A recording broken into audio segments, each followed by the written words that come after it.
Hi friends, எல்லோருக்கும் வணக்கம். எல்லோரும் எப்படி இருக்கீங்க? இன்றைக்கி அடுத்த பார்ட்டு தான் பார்க்க போகிறோம். அதுக்கு முன்னாடி நீங்கள் செய்ய வேண்டிய விஷயம் என்ன அப்படின்னு கேட்டிங்கன்னா, நீங்கள் நமது சேனலை முதல் முறையாக பார்க்குறவங்க இருந்தீங்கன்னா மிஸ்ஸஸ் வெல்த் டிப்ஸ் சேனலை மறக்காமல் சப்ஸ்கிரைப் பண்ணிக்கோங்க. கீழே இருக்க பெல் பட்டனையும் கிளிக் பண்ணிக்கோங்க. வாங்க கதைக்குள்ளே போகலாம். நான் அதுக்கப்புறம் அந்த இதில் கார் கற்றுக்கிட்டு எல்லா இதுவும் வாங்கிட்டேன். அதுக்கப்புறம் என் ஃப்ரெண்டுக்கிட்ட போயிட்டு அந்த ஃப்ரெண்டுக்கிட்டே நான் சொன்னேன், நான் எல்லாம் வந்து முடிச்சிட்டேன்டா, எனக்கு ஏதாச்சும் வேலை தெரிஞ்ச இடத்துல இருந்தால் சொல்லு, நான் வேணால் போய் கேட்டு பார்க்குறேன் அப்படின்னு சொன்னேன். அவனும் 2-3 விசிட்டிங் கார்டு கொடுத்தான். அந்த இடத்துலலாம் நீ போய் வேணால் கேட்டுப்பார், உனக்கு ஃபஸ்ட்டு ஒரு டெஸ்ட் மாதிரி வைப்பாங்க, அதில் நீ பாஸ் ஆகிட்டேன்னா உன்னை சேர்த்துக்குவாங்கடா அப்படின்னு சொன்னான். சரின்னு சொல்லிவிட்டு நானும் வீட்டுக்கு வந்தேன். அப்புறம் அப்பாக்கிட்டேயும் அம்மாக்கிட்டேயும் இந்த விஷயத்த சொன்னேன். முயற்சி பண்ணி பாருடா, வேணால் தப்பு இல்லை, கண்டிப்பாக முயற்சி பண்ணி பாரு, ஏதாச்சும் கிடைக்கிறதுக்கு வாய்ப்பு இருக்குது. இருந்தாலும் கடையிலே நீ வேலையை விட்டுறாத, ஏன்னா அவசரப்பட்டு இதை நம்பி அதை நம்பி விட்டுறக்கூடாது அப்படின்னு சொன்னாங்க. சரின்னு சொல்லிவிட்டு நானும் ஓகே அப்படின்னு சொல்லிட்டு சொன்னேன். உடனே அவங்க என்ன சொன்னாங்கன்னா, நீ வந்து முயற்சி பண்ணடா அப்படின்னு அம்மாவும் வந்து ஒரு மாதிரி கஷ்டப்பட்டாங்க. ஏன்னா அம்மா வந்து என்னை பார்த்துட்டு ரொம்ப அழுதாங்க. அதாவது மற்ற பசங்களாம் அவனோட படித்த பசங்களாம் நல்ல ஒரு இடத்துல படிச்சுட்டு வேலை பார்க்குறானுங்க, நாங்களும் உங்கள் அப்பாவும் ஒரு நல்ல இதில் இருந்திருந்தோன்னா ஒன்று நல்லபடியாக படிக்க வச்சுருக்கலாமேடா, எங்களுக்கு அதாண்டா ரொம்ப கஷ்டமாக இருக்குது அப்படின்னு சொன்னாங்க. சரின்னு சொல்லிவிட்டு நானும் ஒன்றும் சொல்லலை. அம்மா அழுதத்தை பார்த்துட்டு நான் ஒரு ஆறுதல் எனக்கு சொல்லணும்னு தோணுச்சு. ஆனால் எனக்குள்ளேயும் சில வழிகள் இருந்துச்சு. என்ன அப்படின்னா, எனக்கும் படிக்கணும், இல்லை ஒரு பெரிய கம்பெனியில் வேலை பார்க்கணும், அந்த மாதிரி இருந்துச்சு. அதுக்கப்புறம் நான் சொன்னேன் அம்மாக்கிட்ட, நீ அதெல்லாம் கவலைப்படாதம்மா, இப்போ தான் நான் டிரைவ் வேலையெல்லாம் கற்றுக்கிட்டு இருக்கேன், எல்லாம் கண்டிப்பாக எனக்கு ஒரு பெரிய கம்பெனியில் வேலை கிடைக்கும், அதில் போய் வேலை பார்க்க முடியலன்னு அந்த கம்பெனியில் நம்ம வேலை பார்க்குற மாதிரி ஒரு வாய்ப்பு இருக்குமா, நீ அதெல்லாம் கவலைப்படாதம்மா அப்படின்னு சொல்லிவிட்டு எங்கள் அம்மாவுக்கு ஆறுதல் சொன்னேன். ஏன்னா நம்மளால் அது மட்டும் தான் அந்த நேரத்தில் சொல்ல முடியுங்கிறதுனால. அதுக்கப்புறம் என் ஃப்ரெண்டு சொன்ன கம்பெனிக்கு மறுநாளே நான் போனேன். ஒரு 2 கம்பெனி போனேன். 2 கம்பெனிலையும் என்ன சொன்னாங்கன்னா, நாங்கள் ஒரு வாரத்தில் ஃபோன் பண்ணுறோம், ஒரு 10 நாளில் ஃபோன் பண்ணுறோம் அப்படின்னு சொல்லிவிட்டு என்னோடய இதெல்லாம் வாங்கி வச்சுக்கிட்டாங்க. அப்புறம் வந்து மறுநாளும் போகலான்னா என்னால் வேலைக்கு லீவ் போட முடியாது, அதனால் வந்து ஒரு 2 நாள் கழித்து போய்க்கலாம் அப்படின்னு சொல்லிவிட்டு அப்புறம் 2 நாள் கழித்து இன்னொரு கம்பெனிக்கு போனேன். அந்த கம்பெனியில் என்ன சொன்னாங்கன்னா, நீங்கள் நாளைக்கு வாங்க, மேனேஜர் இருப்பார், பார்த்துட்டு பேசலாம், இன்றைக்கி ஒரு மீட்டிங்கில் இருக்காங்க அப்படின்னு சொன்னாங்க. எனக்கு ரொம்ப கவலையாக இருந்துச்சு. டெய்லி லீவ் போட்டால் கண்டிப்பாக கடையில் திட்டுவாங்களே அப்படின்னு யோசிச்சுட்டு, இருந்தாலும் நாளைக்கு ஒரு நாள் வந்து பார்ப்போம், அப்புறம் இல்லாட்டினா இந்த வேலை கிடைக்காட்டினா நம்ம வேறு எதை பார்க்கலாம் அப்படின்னு சொல்லிட்டு ஒரு முடிவில் இருந்தேன்.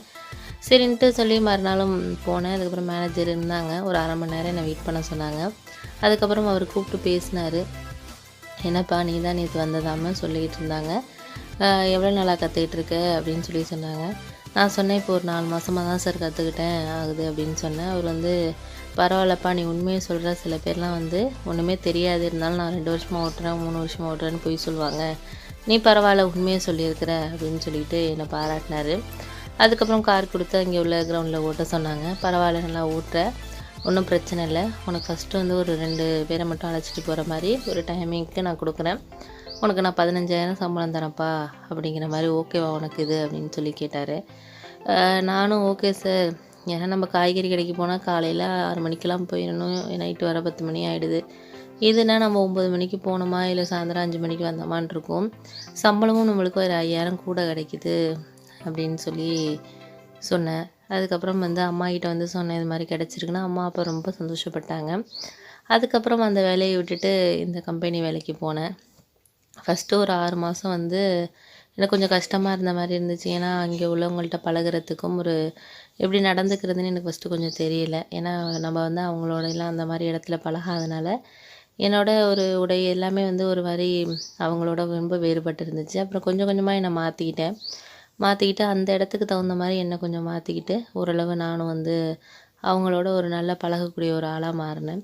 அந்த மேனேஜருக்கு என்னை ரொம்ப பிடிச்சிருந்துச்சு. நிறைய பேர் வந்து இவங்க நல்லா வந்து ஒரு பொறுப்பாக இருக்காங்க அப்படிங்கிற மாதிரி அவங்கக்கிட்ட சொல்லியிருக்காங்க. அவர் என்னை கூப்பிட்டு பேசினார். நீ பரவாயில்ல, நல்லா வேலை பார்க்குற, எனக்கு தெரியும் நீ இந்த நல்லா வேலை பார்ப்பேன்னு, அந்த நம்பிக்கையில் தான் உன்னை வந்து வேலைக்கு சேர்த்தேன், எனக்கு ஒருத்தவங்கள பார்த்தாலே தெரியும் தம்பி, எனக்கு கண்டிப்பாக நீ அந்த நம்பிக்கையை நிறைவேற்றுவேன்னு எனக்கு தெரியும் அப்படின்னு சொன்னார். சரின்னு சொல்லிவிட்டு நானும் ஓகே சார் அப்படின்னு சொல்லிவிட்டு, உனக்கு நான் 2,000 வந்து இன்க்ரிமெண்ட் பண்ணுறேன் அப்படின்னு சொன்னார். எனக்கு அது வந்து ஒரு பெரிய விஷயமாக தான் இருந்துச்சு. ஏன்னா அந்த நிலைமைக்கு நம்மளுக்கு ஒரு 10,000 சம்பளத்துலேருந்து ஒரு 17,000 சம்பாதிக்கிறோம் அப்படிங்கிறதுனா ஒரு மனசுக்கு ஒரு ஹாப்பியாக தானே இருக்கும். அந்த மாதிரி தான் இருந்துச்சு. அப்புறம் எங்கள் அக்கா கல்யாணத்துக்காக கொஞ்சம் கொஞ்சம் வந்து வீட்டுக்கு கொஞ்சம் காசு கொடுத்துட்டு கொஞ்சம் கொஞ்சமாக சேர்க்க ஆரம்பித்தேன். ஏன்னா ஒரு ஒரு வருஷத்தில் நம்ம எப்படியாச்சும் பண்ணணும். அவர் மேனேஜர்கிட்ட நான் சொன்னேன், இது மாதிரி எனக்கு வந்து எங்கள் அக்காவை கல்யாணம் பண்ணி கொடுக்கணும். அதனால வந்து நான் வந்து ஒரு இது பண்ணணும் சார், பணம் சேர்க்கணும் அப்படின்னு சொன்னேன். அதுக்கு உடனே அவர் சொன்னார், நீ கவலைப்படாத, நான் வேணால் பர்சனல் லோன்லேருந்து உனக்கு போட்டு கொடுக்குறேன் அப்படின்னு சொன்னார். ஒரு 2,00,000 வரைக்கும் நான் உனக்கு போட்டு கொடுக்குறேன்ப்பா, நீ உன் சம்பளத்துலேருந்து பிடிச்சிக்குவாங்க அப்படின்னு சொன்னார். ரொம்ப தேங்க்ஸ் சார், நீ இன்னும் ஒரு 3 மாதம் வேலை பாரு, 10 மாதமாக ஆகட்டும், நான் அப்புறம் உனக்கு அப்ளை பண்ணி தரேன் அப்படின்னு சொன்னார். ரொம்ப நன்றி சார், நீங்கள் இந்த அளவுக்கு எனக்கு பேசினது ரொம்ப பெரிய விஷயம் அப்படின்னு சொல்லிட்டு ரொம்ப நான் உங்களுக்கு நன்றி கடன் பட்டிருக்கேன் அப்படின்னு சொன்னேன். இதெல்லாம் நமக்குள்ளே என்னப்பா அப்படின்னு சொன்னார். அதுக்கப்புறம் நடந்துச்சுன்னு அப்புறம் சொல்கிறேன் ஃப்ரெண்ட்ஸ்.